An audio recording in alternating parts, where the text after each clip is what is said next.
제가 며칠 전에 누군가에게 대속에 관한 질문을 받았어요. 근데 여러분 대속을 설명하려면 속죄부터 시작돼야 됩니다. 그러니까 속죄는 기독교 신앙의 중심이에요. 예수님께서 속죄를 위해서 하늘 영광 포기하시고 이 땅에 오셨잖아요. 그 십자가에 피 흘리셨어요. 또 우리들은 속죄에 참여하기 위해서 예수님을 또 믿습니다. 그러니까 이것은 하나님께서 그 인간의 죄를 다루는 방법이에요. 또 인간들을 하나님에게 화해시키려는 사건이고요. 그래서 그 속죄의 교리는 신학의 정수요, 또 속죄의 교리를 복음의 핵심 또는 기독교의 근본 원리라고 보통 얘기들 합니다. 그러니까 삼위 하나님의 공동 사역이에요. 그러니까 성자 예수님의 구원 사역이기에 속죄나 대속 이런 얘기를 바르게 하려면은 삼일체와 구원론 강의를 좀 들을 필요가 있습니다. 그러니까 동영상에 올려놓은 제 삼일체 강의나 구원론 강의를 먼저 들었으면 좋겠네요. 여러분 한 영혼이 구원받기 위해서는 삼위 하나님의 협력 사역이 필요합니다. 그러니까 하나님의 구원 계획, 예수님의 구원 완성, 그다음에 성령님의 구원 적용. 그러니까 다른 말로 표현하면 하나님은 계획하시고 예수님은 성취하시고 또 성령님은 적용한다. 그러니까 이거를 쉬운 예를 들면 건축으로 예를 들면 돼요. 그러니까 성부 하나님 설계하시는 거예요. 그러니까는 성자 예수님은 건설 시공하는 거죠. 그다음에 성령 하나님은 다 지어진 건축물을 관리하시는 거라는 말이에요. 그러니까 하나님은 창세전에 이미 구원 계획을 갖고 계셨던 거예요. 그러니까 창세전에 이미 예정하셨다는 얘기예요. 그리고 예수님과 성령님을 보내줌으로 인해서 그 구원이 이루어지는 거예요. 성취가 이루어지는 거예요. 여러분 예수님이 이 땅에 오셔서 하신 사역을 한 6가지로 나눌 수가 있습니다. 뭐 계시, 대속, 구속, 화목, 화해, 승리. 근데 그 6가지 이런 사역들이 계시는 하나님에 대한 거라면은 대속, 구속, 화목, 화해는 인간에 대한 거예요. 여기서의 승리는 사탄에 대한 거라는 얘기죠. 그러니까 이런 6가지 목적을 갖고 예수님은 대속적 죽음을 택하신 거란 얘기예요. 근데 오늘 주제가 속죄잖아요. 그러니까 속죄는 어떻게 보면 구약의 관점입니다. 그러니까 신약의 관점에서는 대속, 구속, 화목, 화해예요. 그러니까 계시부터 하나 볼까요? 그러니까 하나님의 사랑과 공의를 보여주셨잖아요. 예수님께서. 또 예수님께서 이 땅 가운데 오셔서 대속, 십자가에서 나 대신 죽으심으로 내 죄값을 치러 주셨단 말이에요. 구속, 나를 죄와 죽음에서 다 해방시켜 주시고, 화목, 하나님의 진노를 풀어주시고, 화해, 하나님과 나를 친밀하게 교제할 수 있도록 해주신 거예요. 여기 승리라면은 나를 사탄의 권세에서 해방 주신 거예요. 그러니까 이것들을 위해서 대속적 죽음을 감당하신 거예요. 그래서 속죄는 구약에서 사용하는 단어 개념을 이해하세요. 그다음 신약에서는 그 대신 그거를 대속 구속으로 사용합니다. 그러니까 뭐 구속은 또 속량이라고도 표현도 하죠. 그러니까 여러분 예수님이 이 땅에 오신 목적은 우리를 대신해서 의를 이루심으로 우리에게 영생을 주신 데 목적이 있는 거예요. 근데 조건이 뭐예요? 죄값을 지불해야 되잖아요. 그 죄값을 예수님의 피로 지불을 하신 거예요. 속죄라는 용어는 구약에서는 히브리 용어로 카파르입니다. 카파르, 속죄, 어톤먼트. 이 뜻이 뭐냐면 덮다, 바르다 의미를 갖고 있어요, 여러분. 근데 이 카파르는 신약에서는 사용하지 않습니다. 신약에서는 다른 의미로 카탈라스소, 그러니까 화해, 화목 이런 뜻이 있는 거예요. 그러니까는 이 화해라는 말은 구약의 용어가 아닙니다. 또 반면에 덮는다, 바르다 이 개념은 또 신약의 의미가 아니에요. 그러니까 신약에서는 그리스도 안에서 하나님의 은총과 사랑에 의해서 사랑이 하나님과 화목됨을 나타내잖아요. 그래서 이 구약의 속죄라는 개념은 굳이 표현 안 되면 이제 까탈라게 헬라어로 까탈라게인데 유일하게 킹 제임스 버전 우리 그 한글 번역본이 흠정역이잖아요. 여기 로마서 5장 11절에 이 단어가 딱 한 번 나옵니다. 이 속죄라는 단어가 어토인먼트라고 번역되어 있는데 이 단어는 근데 그 속죄라는 의미는 아니에요. 개혁 성경에서는 화해로 그 화해의 의미를 갖고 있어요. 화목 화해의 의미를 갖고 있는 거예요. 그러니까 속죄는 신약에서는 화목이라는 뜻인 거예요, 여러분. 그러니까는 그리스도의 죽으심이 지니는 가장 기본적인 의미가 대속.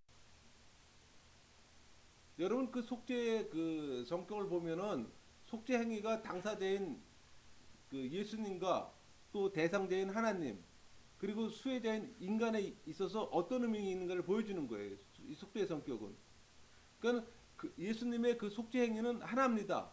그러나 그 근본 성질은 몇 가지로 나눌 수가 있어요. 그러니까 제사로의 성격, 유아로서의 성격, 화목으로의 성격, 구속으로의 성격 이렇게 나눌 수 있잖아요. 근데 제사로의 성격은 예수님이 십자가에 죽으심은 구약의 제사적 의미를 갖습니다. 반면에 유아로서의 성격은 유아는 이제 무슨 말인고 하니 속죄 위로라는 뜻을 갖고 있는데 의미는 죄를 가리워서 그 하나님의 진노를 멈추게 하는 걸 말해요. 그러니까 이 유아로서의 성격은 그리스도의 속죄 사역은 인간의 죄를 덮어 깨끗하게 합니다. 그림으로 인해서 하나님의 죄사함이라는 그 결과를 이뤄내는 거예요. 세 번째 이 화목으로의 성격은 그 화목이란 인간의 죄를 제음으로 발생한 그 하나님과의 뭐 멀어짐, 적대 관계 이런 거를 해소시키는 거예요. 그래서 다시 교통하게 하고 다시 하나 되게 하는 것이 화목이라는 의미란 말이에요. 그러니까 이 그 하나님과 멀어지고 적대 관계 이런 적대감은 하나님 편에서 보면은 죄를 지은 자를 멀리하라는 거룩한 적대감이에요. 그 반면에 그 인간의 편에서 보면은 하나님의 거룩함에 대한 그 이질감에서 비롯된 제약된 적대감이에요, 여러분. 근데 예수님의 속죄 사역이 이 둘 가운데 어느 쪽에 치중했냐에 따라 상반된 변화가 나옵니다. 그리고 이제 네 번째로서 그 구속으로의 성격은 그리스도의 속죄 사역은 결국 인간을 그 죄 가운데 구원하는 행위잖아요. 그게 구속이잖아요. 리덴프션. 그러니까 여기서 이 구속은 속량의 의미를 갖는 거예요. 그러니까 값을 지불함으로써 갇힌 자리에서 해방되는 걸 말하는 거예요. 여러분 그 성경에서는 인간이 범죄함으로 그 구금된 상태를 여러 가지로 묘사합니다. 반면에 구속 역시도 여러 각도에서 살펴보는 거예요. 이렇게요. 제사, 유아, 화목, 구속으로서 속죄의 원인. 여러분 왜 하나님은 우리를 왜 속죄를 행하실까요? 근데 그거는 세 가지 의미가 있습니다. 하나님의 선하시고 기쁘신 뜻에 있다. 이건 다른 말로 얘기하면 하나님의 절대적 주권이에요. 그 다음에 하나님의 섭리에 의해 계획된 것이다. 그러니까는 속죄는 하나님의 섭리에서 계획된 것이지 상황에 따라서 만들어진 게 아니라는 얘기예요. 그 다음에 세 번째는 하나님 자신의 성품에 기초한다. 여러분 하나님의 그 성품의 그 하나님 속성이 뭡니까? 공의잖아요. 또 뭐 자비잖아요. 그러니까 이런 하나님의 공의에 기초되는 거예요. 또 하나님 자비에서 기초되는 거고. 그러니까 하나님의 공의는 피의 희생을 위한 그 속죄를 요구하시고 또 하나님의 자비는 그 속죄 용서를 마련해 주는 거예요. 그러니까 이걸 정리하면은 속죄는 하나님의 주권이요, 섭리요, 성품에 기초하는 거예요. 그러니까 우리 피조물의 사고에서 벗어나는 하나님의 영역이에요. 이 부분은 이 속죄는 우리 그 하나님의 영역을 침범해서는 안 되겠죠. 그러니까 하나님의 주권이고 하나님의 섭리니까는 이 카파르 히브리어 카파르는 그 이 속죄 이거는 이제 그 덮다 화해하다 속죄하다 보상의 뜻을 갖고 있다 말씀드렸잖아요. 그러니까는 하나님의 안목에서 인간의 죄를 덮는 거예요, 여러분. 그래서 이 카파르라는 단어를 사용하는데 이 속죄를 나타내는 이 카파르는 그 희생 제사로 죄를 덮어주는 거예요. 피로서 죄를 덮잖아요. 그러니까 우리 구약의 제사가 뭡니까? 동물에게 우리 죄를 전가시켜서 그 동물을 죽임으로써 그 피로서 제사 지내는 거잖아요. 그러니까 우리의 죄를 덮는 거예요. 동물의 피로 인해서. 그러니까 속죄라는 단어는 죄의 결과를 제거해 주는 거 깨끗하게. 근데 여러분이 이 카파르 이 영어 번역이 참 다양하게 나와요. 뭐 여러 가지가 나오는데 뭐 속죄하다, 속량하다, 뭐 용서하다, 뭐 여러 가지 뜻이 있습니다. 화해도 그렇고. 그러니까 어떤 제사든지 행위의 대상은 하나님과 죄인입니다. 둘이 존재해야 되는 거예요. 그렇죠? 죄를 지은 죄인하고 그 죄를 용서해 주는 하나님하고.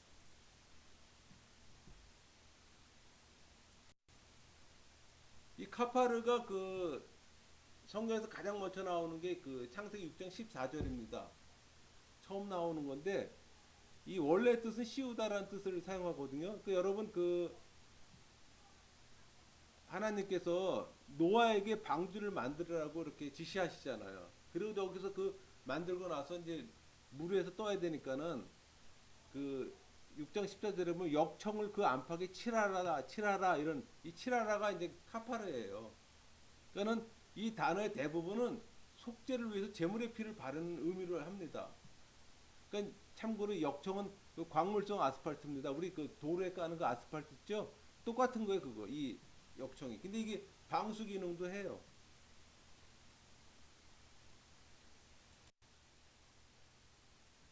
이 속죄가 가장 많이 나오는 성경은 레이기입니다. 레이기. 레이기에서 가장 많이 등장하는데 특히 그 레이기 16장, 레이기 16장의 속죄 규례를 다루는 장이잖아요.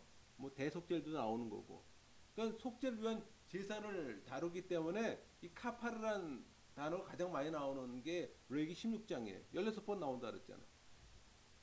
그러니까는 이 속죄라는 말은 그 속죄의 날에 관련된 그 말인데 그욤 키프루 그 대속죄일로 표현하는데 그 어떤 잘못에 대해서 그 속죄한다는 것은 그 뭐예요? 그 모종의 조치를 취해서 그 잘못이 가져온 그 나쁜 결과를 없애는 거잖아요. 그래서 이 대제사장이 그 이 대속죄일 날 7월 10일이죠. 그러니까 유대력으로 7월 10일이에요. 대속죄일이. 이때 1년에 딱 하루, 이 하루만 대제사장이 지성소에 들어가잖아요. 그날 이제 한 4번 정도 들어갑니다. 그 하루 7월 10일 날은 한 4번 들어가요. 뭐 향을 피우고 자기 죄를 또 자기 건속들을 또 이스라엘 백성들의 죄를 사하기 위해서 4번 들어갑니다. 이날 이제 이 양 잡는 행위가 있잖아요. 제사하는 게 뭐냐면 그 여기 보면 그 제비라는 그 고랄이 있어 고랄. 이거를 이제 칼피라는 항아리에다 2개를 놓고서 뽑는 거예요. 이제 제비 뽑기식으로. 근데 그 뽑을 때 이제 그 하나는 그 어떻게 써 있냐면 라 예호와라고 써 있고 또 하나는 라 아다델 이렇게 써 있어요. 그러니까 무슨 얘기인고 하니 여호와를 위하여 여호와를 제물로 드리는 거 한 마리, 그다음에 그 아사셀을 위해서 드리는 거 한 마리. 그 여기서 아사셀의 개념은 악의 근원, 뭐 사단의 의미를 갖고 있어요. 그러니까 이 2마리를 이제 선정을 해서 2마리를 이제 한 마리는 그 붉은 그 줄을 목에다 걸고 하나는 뿔에다 겁니다.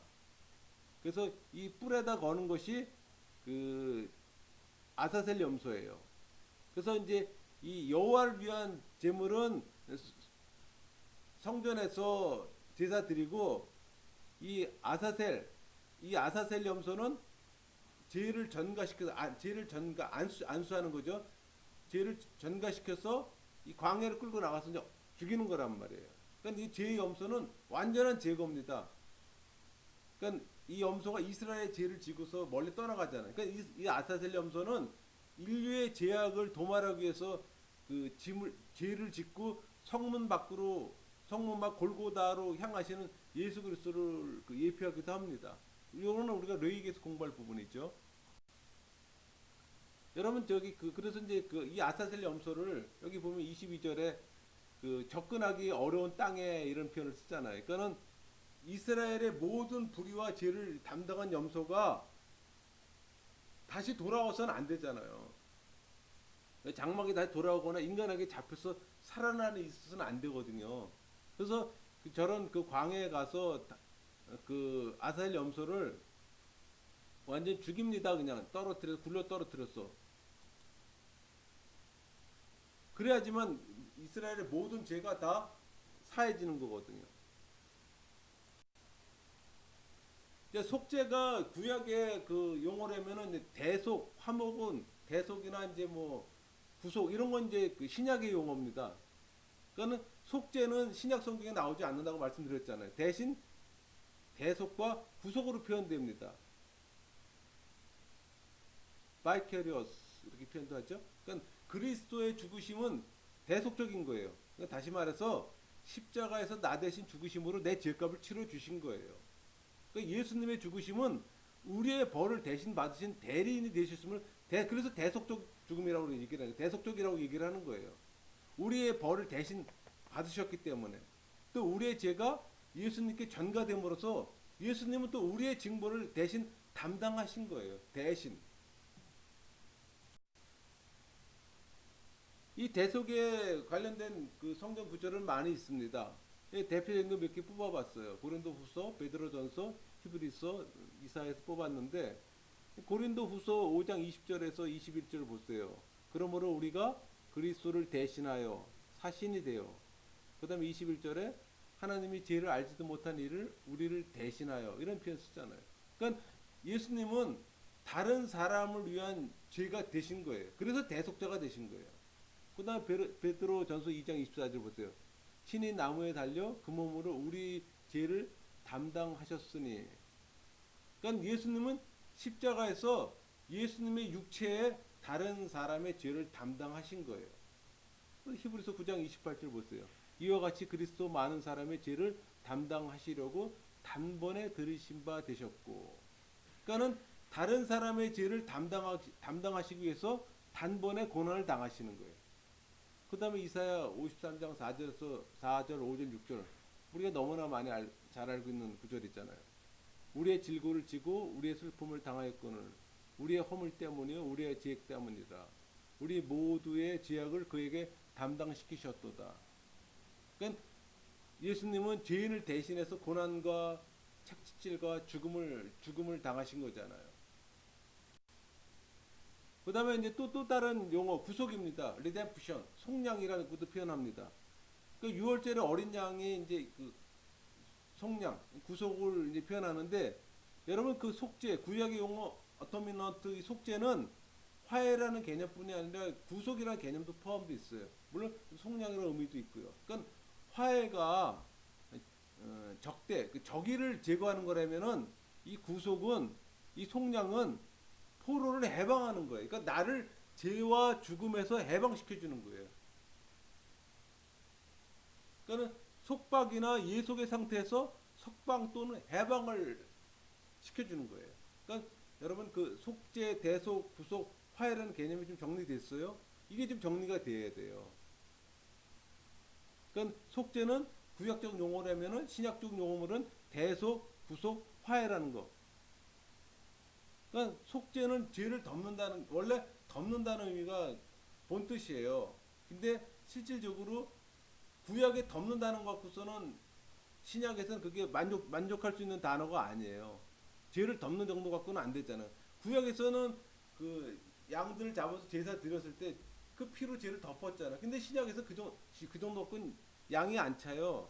왜? 예수님이 십자가 사건을 해서 우리의 죄를 대속하신 거는 덮는 정도 갖고 안 돼요. 완벽한 성취가 이루어져야 되는 거란 말이에요. 그래서 대속, 구속, 화해라는 말 쓰는 게 그거예요. 여러분 이게 리뎀프션, 속량, 구속 이 말은 시장에서 구매한다는 뜻이에요. 원뜻이. 그러니까 헬라어가 이제 세 가지가 이 의미가 세 가지로 나타나는데 첫 번째가 아고라죠. 그러니까 시장에서 노예를 사는 걸 말합니다. 그러니까 예수님은 죄의 노예 시장에서 신자들을 샀어요. 그래서 죄의 속박에서 그들을 풀어주시는 거예요, 여러분. 그러니까 신자들을 죄에서 풀어주는 이 구매 대금이 예수님의 죽으심이에요. 그러니까 신자들은 그리스도에 의해 구매되었으므로 이제 그리스도께 속하는 거예요. 그러니까 전에는 사단 마귀의 종이 됐는데 이제는 나를 구속해준 분이기 때문에 이제 예수님의 종이 되는 거예요, 우리가. 하나님의 종이 되는 거예요. 하나님의 노예가 되는 거예요. 여러분, 사단의 노예보다는 하나님의 노예가 낫겠죠? 왜? 하나님이 값을 치러 주셨기 때문에 하나님이 우리의 구매자가 되는 거예요. 또 두 번째 용어가 뭡니까? 엑사고라죠. 노예를 자유케 할 목적으로 노예를 사는 거잖아요. 그러니까 시장에서 산다는 개념이 속량이란 개념, 구속이란 개념은. 그러니까 이 단어의 의미는 율법의 저주와 그 속박에서 신자들을 건져내는 거예요. 그러니까 신자들을 노예 시장에서 구매해서 완전히 옮겨놓는 거야, 다른 장소로. 그러니까 예수님은 율법의 구속과 그 저주로부터 우리들을 자유롭게 해주시잖아요. 또 세 번째 용어가 리트로입니다. 풀다, 대가를 지불하고 자유케 한다는 이제 뜻을 갖고 있는데, 구속주가 그 구입한 노예를 완전한 그 자유인의 자격을 주는 거예요. 그러니까 대가를 치름으로써 자유를 얻는 거예요.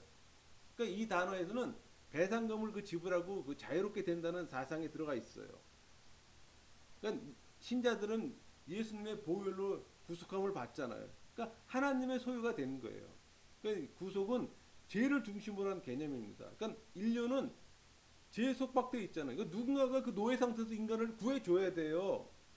그게 누구? 하나님이에요. 예수님이었고. 정리하고자 합니다.